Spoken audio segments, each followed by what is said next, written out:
Hello everyone, for those of you who don't know me, I'm Pippin, and today I'm going to talk about how to improve your art fast.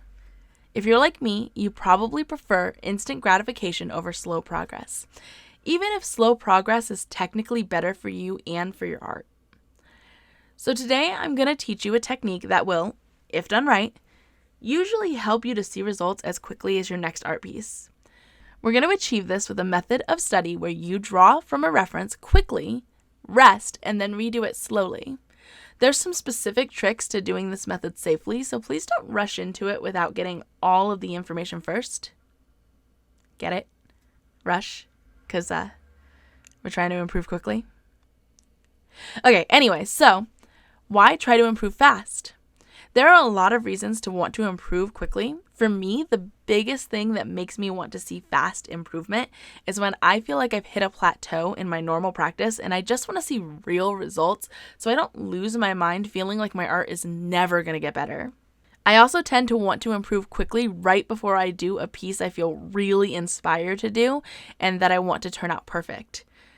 On the opposite side of that, if I just did a piece that I really hate, I also want to improve quickly. But lastly, if I am learning a new style, I just want to see that style look good within a few days, even if it isn't really a possible goal. This one is pretty common for people who just got hired at a company or are trying to get hired at a company that has a very specific style. And these aren't all the reasons to want to improve quickly, but they are a few of the main ones I can think of. So, without further ado, let's get into this method for rapid improvement.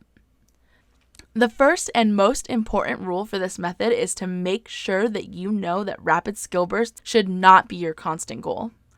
Just like working out, spending hours and hours doing high intensity practice is not sustainable, as your body and brain will shut down rather quickly, and you'll have to spend far more time recovering than if you had just let yourself rest in between sets. So remember that rest is actually a part of the set and a key part to this method.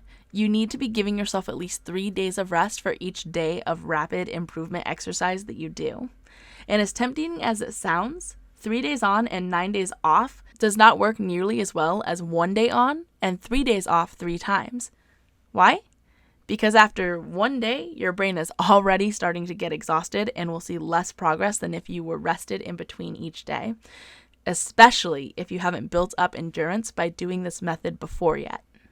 It's probably ideal to do 1 day on, 3 days off with very little art done in those 3 days, then a few days of doing something artistic that you enjoy. But you can also do art things during your resting period, as long as you're just doing it for fun and not trying to sneak around resting by doing different exercises for those 3 days. Remember that your brain is the muscle that you're trying to work, and all art exercises are brain exercises. Also, 1 day does not mean drawing for the entire day. I usually set my practice times for no longer than 6 hours, but starting off, I would honestly say no longer than 3. As you become more familiar with the method and it doesn't drain you to do a few hours, you can start doing a whole workday, or about 8 hours of it, then move up to a workday in a few hours the next day, or split it between 6 and 6 in 2 days, things like that. Just remember that this shouldn't be your only practice method, just a supplement to other forms of more long-form practice. So it should frankly take you years to be doing more than a day of it.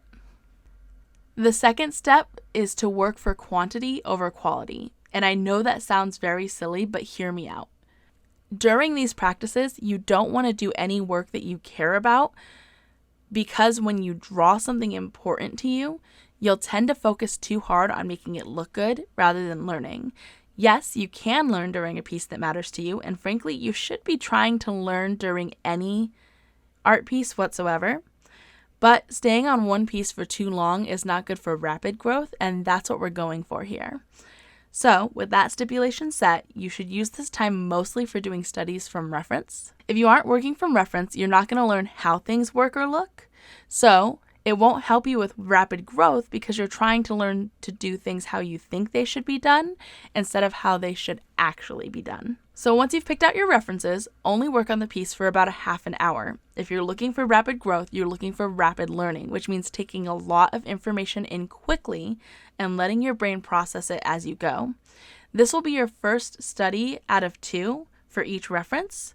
So now you have 2 options, and each one has their own merits. You can either do all of your 30-minute studies first and then move on to step 3, or you can go back and forth between step 2 and 3 as many times as you have time for in your practice day. Either way, make sure that you give yourself at least an hour in between each 30-minute study and step 3 study to rest and reset your eyes. If you choose to do all of the 30-minute studies first, then give yourself at least a 2-hour rest in between doing your 30-minute studies and starting step 3, since you'll be spending more consecutive time drawing, and take rests in between each study for steps 2 and 3 either way. So we've talked a lot about it. What is step 3 anyways? Skill refinement and understanding what you just studied. Now that you've got a basic understanding of what you're working on, create a new canvas. Do not work from your old study. This is a new, clean slate, so you don't want to get stuck on what you've already created, especially if you feel like you messed up before or did super great before, because both will have you focusing on perfection rather than progress. Take the references that you used in your 30-minute studies. You can also choose to use your 30-minute studies as secondary references or not, as doing so will remind you what you thought your focus was if you keep it around, but it might keep you from noticing new things if you focus too hard on what you did before. So make that decision with each new study based on what you think is better at the moment. Now, take a minimum of 2 hours, but up to 4 to do a new version of the study. This is your time to focus on the details and less important bits, but also your time to touch up the things you focused on before. Remember that even on this cleaner version, your goal is not perfection, just understanding and progress. You don't have to post this anywhere or gain any likes from it. It doesn't have to be your most important piece that you've ever made, and not even you have to like or care about it. You're just trying to improve your skill, so try not to put too much pressure on yourself to make it look good, just better than your last practice piece, okay? So now we know how to do the study, but when doing them, what should we focus on? What you study is entirely up to you and depends on your goals as an artist.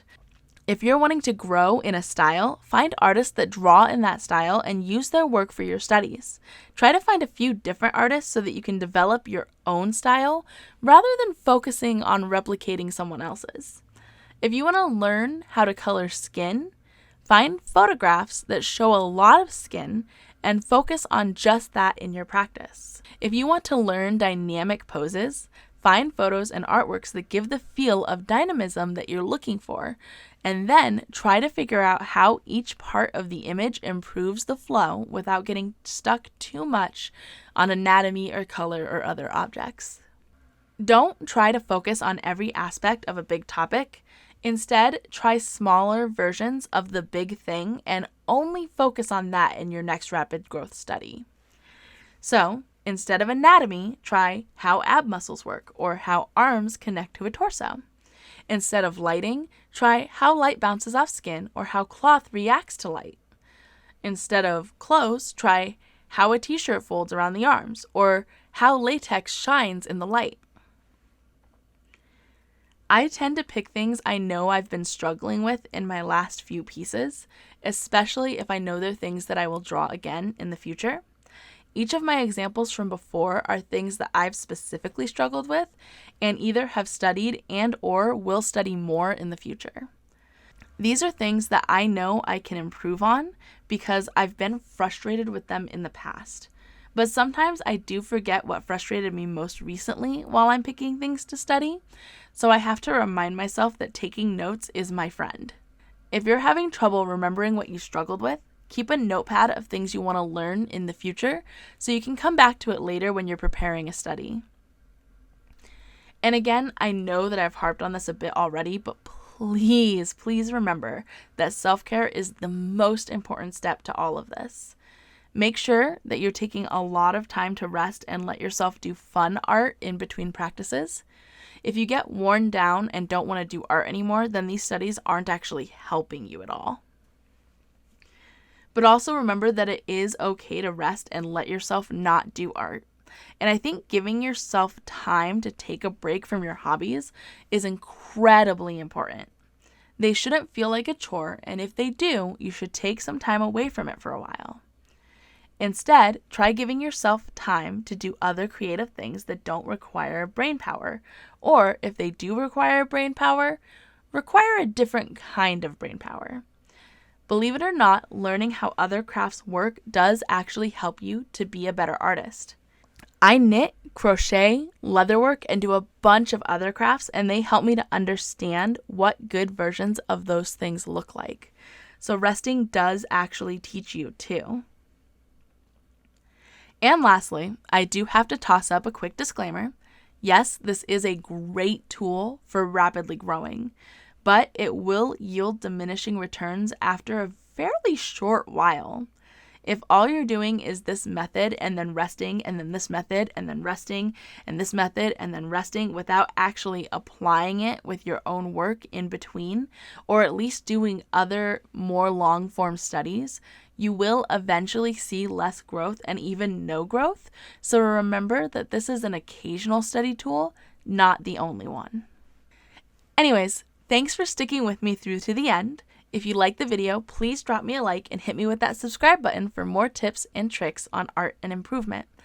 I've started posting a lot of shorts, including affirmations for creators, and intend to continue doing so in the future. So if you have a suggestion for those or any sort of fun art challenges, please let me know or tag me in them. And if you have any questions on how this method works or need clarification, or if you just want to know any art things in general, please ask those in the comments below. I love getting to help other artists, and I want to see you specifically grow and improve. Remember, if you use this method, please show me the results either in the comments here or tag me in any of my socials, which you can find in the link tree below.